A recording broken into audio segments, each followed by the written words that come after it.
주간 똑똑똑. 네, 금요일은 주간 똑똑똑으로 시작하고 있습니다. 청년 여성의 시각으로 다양한 주제 다뤄보고 있습니다. 오늘도 두 분 자리해 주셨어요. 개관올레 이진송 편집장 안녕하세요. 안녕하세요. 네, 그리고 청소년 페미니스트 네트워크 미티의 양지혜 활동가 안녕하세요. 네, 안녕하세요. 앞서 잠시 말씀을 드렸지만 오늘은 이제 디지털 성폭력 위험에 노출되기 쉬운 SNS 등 인터넷 매체 환경, 또 이와 관련된 그동안의 정책 어떤 변화가 있었는지 같이 한번 생각해 볼까 합니다. 이 얘기를 하려면 아무래도 N번방 사건 얘기로 시작하지 않을 수 없을 것 같고요. 이 디지털 성범죄에 대한 문제의식이 커지면서 이를 막기 위한 논의도 계속되고 있고 뭐 정책도 나오고 있고 좀 달라진 걸 체감하시는지 정책 변화 중에 뭐 눈여겨보신 게 있는지 두 분 말씀을 좀 듣고 싶네요. 네, 저는 올해 하반기부터 도입된 아동 청소년 대상 디지털 성범죄 위장 수사를 되게 눈여겨보고 있는데요. 네. 이게 랜덤 채팅 같은 익명 공간에서 아동 청소년 대상 성착취가 시도될 때 경찰이 위장해서 수사할 그렇죠. 수 있다라는 내용이에요. 네. 그래서 국가가 예방적이고 선제적으로 아동 청소년 대상 성착취를 막겠다라는 면에서 되게 고무적인 것 같고요.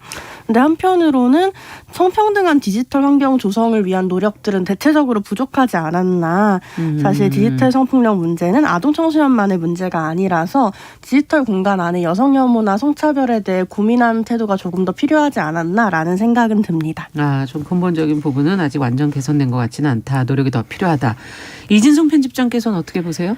네, 일단 올해 4월에 국회 본회의를 통과한 성폭력 범죄 처벌에 관한 특례법 형법 범죄 수익 은닉 규제 이 법이 있는데요. 네. 이게 뭐냐면은 기존과 달리 불법 성적 촬영물을 단순 소지한 사람에 대해서도 처벌을 할 수 있게 된 것입니다. 네. 그래서 이전에는 이런 것들을 소지하거나 공유하는 것이 범죄라는 인식이 많이 부족했던 그렇죠. 반면에 이제는 단순 소지만 하더라도 이것이 범죄라는 인식을 좀 심을 수 있는 변화라고 생각을 하고요.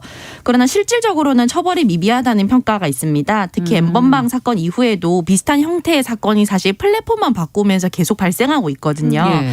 그런데 이제 수사 같은 경우가 굉장히 소극적이고 또 피해자 구제에도 굉장히 좀 미비한 상황이에요. 그러다 보니까 이건 최초의 사건이 발생한 뒤에 사회가 미온적으로 대처하면서 어떤 시그널을 보낸 결과가 아닌가. 이 정도의 범죄는 괜찮다. 이 정도를 해도 크게 처벌받지 않는다라는 이런 신호를 양산한 결과가 아닐까에 대해서도 좀 우려를 하고 있습니다. 네. 두 분 다 만족스럽지 않아 하시는데 지금 이제 그러면 문제를 좀 들여다보도록 하죠.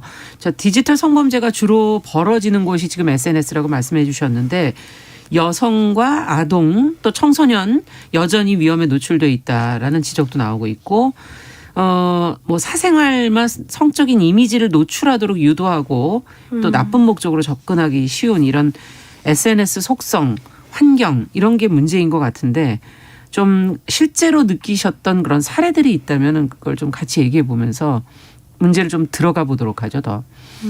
먼저 SNS의 속성이라고 한다면 시공간적 제약을 덜 받는 공간이라는 점이 있을 것 같아요. 네. 이를테면 스쿨미투 같은 운동을 생각해보면 이런 운동들은 청소년이 SNS를 통해서 학내 성폭력을 고발했기 때문에 더 많은 청소년들이 고발할 수 있었고 만약에 이게 SNS가 없고 직접 경찰서에 가서 신고를 해야 된다거나 아니면 기자회견을 열어야 한다거나 했으면 많은 청소년들이 이런 학내 성폭력 고발은 할 수는 없었겠죠. 그렇겠네요. 네, 그래서 사실 디지털 공간이라는 게 청소년에게는 기존에 가진 시공간적 제약이나 현실적인 장벽을 넘어서 새로운 시민적 공간을 열어준다는 점에서 의미가 있고 또 기존의 관계들이 되게 위계적이고 협소했다면 디지털 공간에서는 조금 더 다양한 사람들을 다양하게 만날 수 있다는 점도 매력적 요인이라고 저는 생각하는데요. 네. 근데 한편으론 말씀하신 것처럼 여성의 성을 상품화하고 그렇죠. 소수자를 굉장히 차별하는 정서가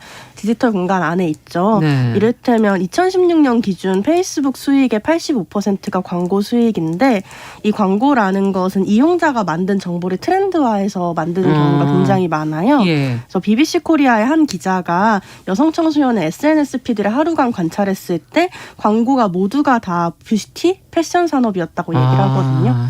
그래서 여성의 경우 더 꾸며야 된다, 더 트렌디하게 예뻐야 그러네요. 된다라는 강요를 굉장히 많이 받는 거고, 그래서 최근에 페이스북에서 내부 고발이 있었는데 여성 청소년의 32%가 인스타그램이 몸에 대한 수치심을 강화한다라고 이야기했다고 해요. 그래서 내 몸이 더 부끄럽게 만들고 더 꾸며야 할 몸으로 만드는 데에 SNS가 일조하고 있다는 뜻이고, 10대의 불안이나 우울 증가의 원인 중 하나로도 인스타그램이 지목되고 있다라고 합니다. 아, 그렇군요. 지금 실제적인 문제 이면에 이 SNS가 어떤 영향을 미치는지 지금 이제 하나씩 얘기를 해주시니까 더 와닿고, 이진성 편집장께서는 또.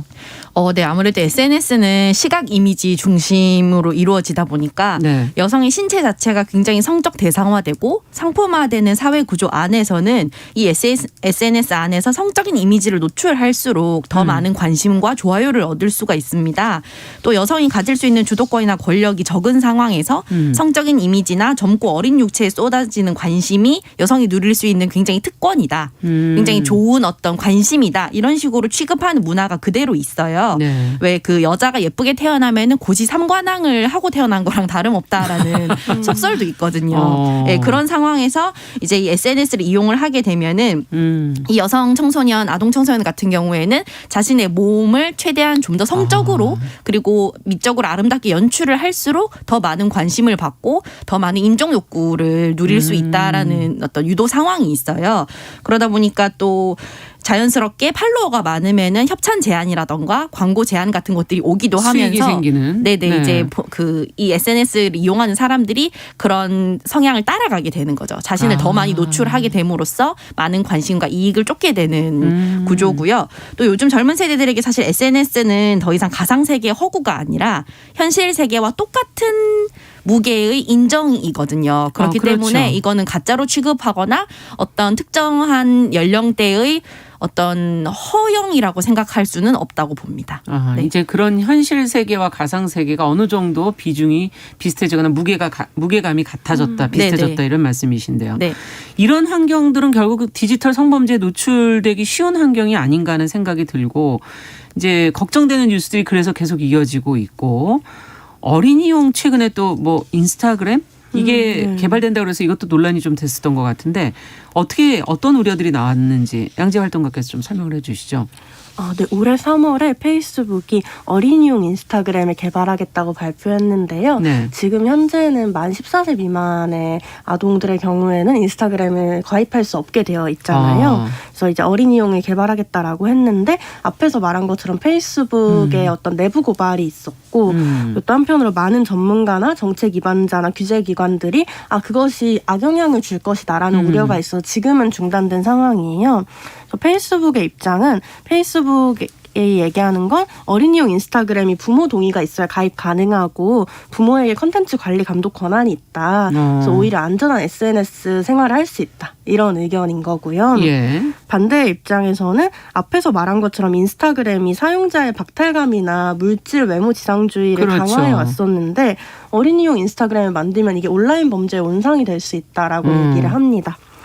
저도 사실 이런 얘기들 들으면서는 지금도 만 13세 미만의 청소년들이 우회해서 SNS에 가입하고 생년월일 조작하는 거 사실 너무너무 쉽잖아요.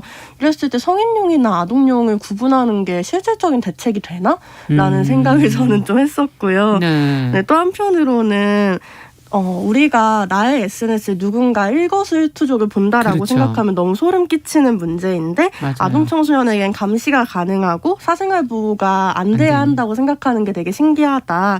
사실 일기장 보지 말자는 얘기 하듯이 SNS 감시 권한 부모한테 주면 안 된다라고도 생각을 했었고요. 네. 그래서 사실 이런 면에서 범죄를 저지르고 있는 가해자나 어른들이 아니라 청소년의 행위를 제약하는 방식으로 혹은 청소년을 격리하는 방식으로 문제를 해결하는 게 맞을까? 오히려 아동용 인스타그램은 아동 성범죄를 노리는 사람에게 표적이 되기 쉽지 않을까라는 생각들을 그렇죠. 많이 하게 됐던 것 같아요. 그런 면에서 저는 이런 앞에서 말한 논쟁들과 좀 다른 지점에서 아동 청소년의 자율권이 보장되어야 한다라는 지점에서 이 어린이용 인스타그램이 과연 근본적 대안일까라는 고민을 많이 했습니다. 네. 이 아이들의 자율권도 중요한데 이걸 지키면서 어떻게 네. 범죄에 노출되지 않게 할 수 맞아요. 있을까 참 어려운 부분이네요. 어떻게 보세요, 이진성 편집장님께서는? 네, 일단은 어린이용 인스타그램에 대한 부정적인 그 평가 중에 하나가 아이들이 사이버 왕따나 온라인 범죄에 쉽게 노출되거나 뭐 감정과 정신 발달에 부정적인 영향을 미칠 수 있다라는 걱정스러운 목소리가 있었는데요. 사실 한꺼번에 많은 사람들이 평가에 노출이 되거나 네. 타인의 반응을 즉각적으로 알 수 없는 상황에서, 즉 상호 교류가 없는 상황에서 일방적으로 내가 하고 싶은 말만 할 수 있는 방식은 사실은 어린이들에게 좀 부정적인 영향을 끼칠 수밖에 없어요. 여러 가지 커뮤니케이션 방식에서도. 그렇죠. 하지만 이미 많은 아동 청소년들이 미디어를 이용을 하고 있고 말씀하셨듯이 이제 생년월일을 조작을 하거나 우회를 해서 이미 이용을 하고 있고 많은 미디어와 밀접하게 연결이 되어 있거든요. 네. 그래서 무조건적인 차단을 하기보다는 적절한 경험의 창구를 제공하고 양질의 콘텐츠를 제공을 하는 게 가장 중요한 게 아닌가라고 생각을 해요. 그래서 이제 미디어 리터러시라는 거는 미디어를 이해하는 미디어 문해력 그렇죠. 교육을 의미하는데요. 네. 최근에 이제 디즈니 플러스가 국내 OTT 서비스를 시작을 하면서 특정 콘텐츠 같은 경우에는 특정 문화나 정체성의 부정적인 묘사를 포함하고 있기 때문에 키즈 콘텐츠로는 적절하지 않다라는 식으로 가이드라인을 제공을 하고 있는 것들을 예로 들 수 있어요.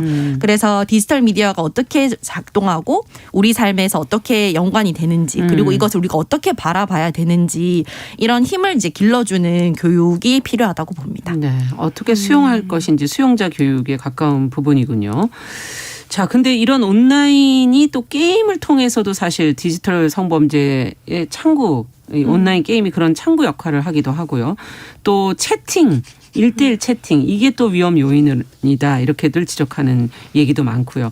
두 분은 어떻게 보십니까? 뭐 최근에 뭐 게임 셧다운제 이런 논의 끝에 지난달에 이제 폐지가 되긴 했는데, 어떻게 보시는지 양재 활동가께 먼저 여쭤볼까요? 네, 저는 게임 셧다운제 폐지라는 것은 사용 시간을 통제하는 것으로 아동 청소년이 안전해지지 않는다. 를 보여줬다고 생각합니다. 그러니까 우리는 흔히 위험해? 그럼 하지 마 라는 방식으로 그렇죠. 아동 청소년들을 대하곤 하는데 사실 게임 시간을 규제하는 것만으로 게임 안에서 있는 폭력과 차별을 막을 수는 없고 그렇기 때문에 청소년이 그 공간에 머물면서 경험하게 되는 문화에 대해 성찰해야 된다라고 생각하고요. 그랬을 때 사실 남성 청소년들은 게임에서 남성 문화를 만들고 공유하는 아주 핵심적인 주체들이라고 저는 생각해요. 네. 그래서 대표적인 게임 메신저 중 하나인 디스코드가 네. 사실 엠번방 사건에서 성착취물을 유통하는 주요 경로 중에 하나였거든요. 그렇군요. 그래서 그런 면에서 사실 이것은 사실 청소년이나 비청소년을 가리지 않고 게임이라는 것이 너무도 남성 문화를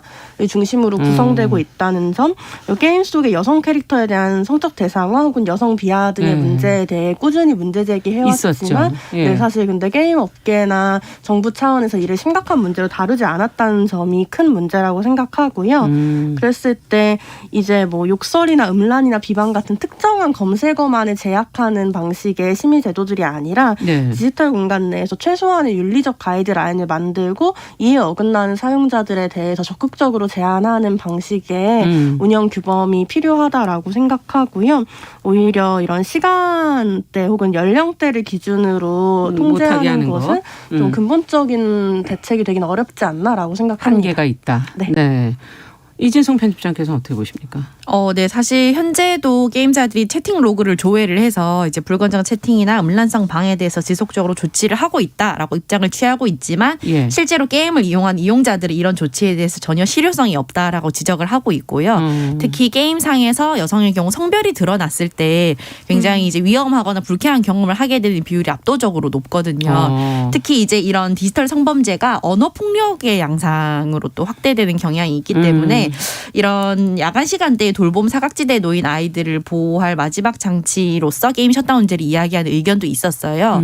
그래서 이런 걸 무작정 폐지하는 게 무모하지 않을까라는 지적이 좀 있었고요. 네. 이거에 대해서 이제 디지털 성범죄의 범위라던가 이 심각성을 기존에 우리가 생각했던 것보다 좀 더 면밀하게 다가가서 그 심각성을 좀 더 적극적으로 알고 대처할 필요가 있다고 봅니다. 네, 참 이게 기존의 성인들이 이걸 다 알기에는 참 어려운 부분도 있겠다는 생각도 들기는 해요. 디지털 성범죄의 지금 범위가 정말 어디까지로 봐야 할지 그것도 참 이야기를 하자 그러니까 정말 끝이 없다는 생각이 들기도 하는데 어쨌든 지금 말씀해 주신 SNS라든지 게임 업체라든지 동영상 플랫폼 업체라든지 이런 기업 기업들의 책임도 좀 강화해야 된다 하는 그런 지적들도 있거든요. 이들은 어떤 노력을 해야 될까요?